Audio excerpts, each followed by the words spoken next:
Physical geography में जो हमारा दूसरा कॉन्टिनेंट आता है उसको हम अपने हिसाब से जो सेकंड कॉन्टिनेंट है वो है आपका दक्षिणी अमेरिका।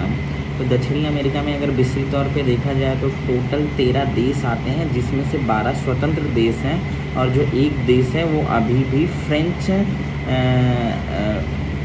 एक तरह से फ्रेंच के अधिकार में ही आता है। तो आपके ये जो 12 देश हैं वो टोटल शुरू होते हैं राजधानियों के साथ। वेनेजुएला की काराकस, कोलंबिया की बोगोटा, इक्वाडोर की कीटो, पेरू की लिमा, चिली की सैंटियागो, फिर BBAPO, ब्राज़ील की ब्राज़ीलिया, बोलीविया की लापाज, अर्जेंटीना की ब्यूनस आयर्स, पराग्वे की असुंसियान, उरुग्वे की माउंटवीडियो।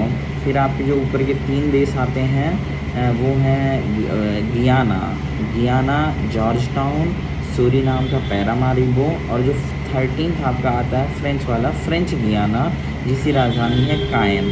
अब हम यहाँ के पर्वत पठार, मैदान, पर्वत चोटी, पठार, मैदान, झील, नदी, मरुस्थल, सागर, द्वीप, खाड़ी, जल संधि और जलधारा, इसको हम एक विस्तृत तौर पे कोड वाइज देख लेते हैं। सबसे पहले अगर आप यहाँ की पर्वत श्रेणी में आएंगे तो आपकी एक ही पर्वत श्रेणी दक्षिणी अमेरिका में मिलती है, जो एंडीज़ पर्वत श्रेणी, और ये सब दुनिया की सबसे लंबी पर्वत श्रेणी है। इसमें सिर्फ बाहर जाने का एक दर्रा है जिसको उस्पलाता दर्रा बोलते हैं।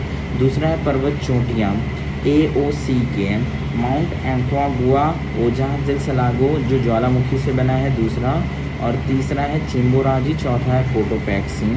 फिर से बाद हम आते हैं पठार, जो टोटल 4 पठार हैं। BPGB, बोलीविया का पठार सबसे ऊंचा है, फिर पैटागोनिया का पठार, फिर ऊपर में गियाना की उच्च भूमि और ब्राज़ील का पठार, और ये दोनों लास्ट के जो गियाना की उच्च भूमि और ब्राज़ील का पठार, ये दोनों सील्ड के पार्ट हैं। आगे आते हैं मैदान में, जो total 4 LCSP, Llanos, Campos, Selvas, पंपाज।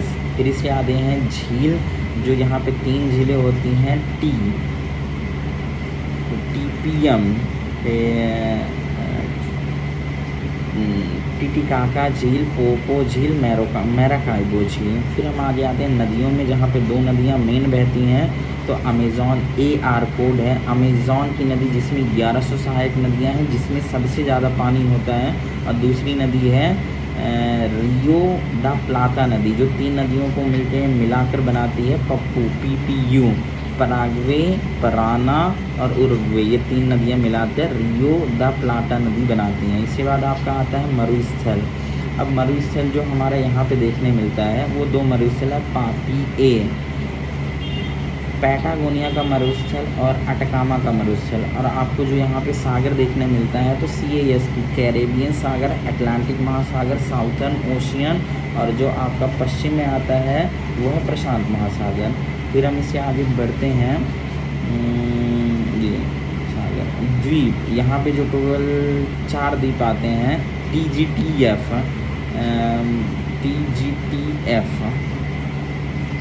द्वीप में से TGTF, एक त्रिनिदाद एंड टोबैको द्वीप, गालापागोस आइलैंड, 13 दिल फ्यूगे या लैंड ऑफ फायर जिसको भी बोला जाता है, और लास्ट में आपका नीचे आता है फॉकलैंड द्वीप। फिर यहाँ की हम यहाँ पे हम खाड़ियाँ देख लेते हैं, जो टोटल 4 खाड़ियाँ हैं, सेंट मेंटोस की खाड़ी, सेंट जॉर्ज की खाड़ी, गुआक्विल की खाड़ी, और लास्ट में है पेनास की खाड़ी। फिर हम यहाँ की जल संधियाँ देख लेते हैं। यहाँ पे 2 जल संधियाँ हैं, DM, एक ड्रेक्स पैसेज और मोजाम्बिक चैनल। फिर हम उसके आगे देख लेते हैं यहाँ की जल धाराएँ जो 12वीं हैं। तो जल धारा में यहाँ पे आती है ब्राज़ील की गर्म जलधारा, जो विषुवत रेखा से नीचे की तरफ आती है, विषुवत रेखा से दक्षिण की तरफ आती है। फॉकलैंड की जलधारा, जो ध्रुवों से उत्तर की तरफ जाती है, ठंडी जलधारा है। फिर उसके बाद पेरू की ठंडी जलधारा, जिसको हैम्बोल्ट की भी ठंडी जलधारा बोला जाता है।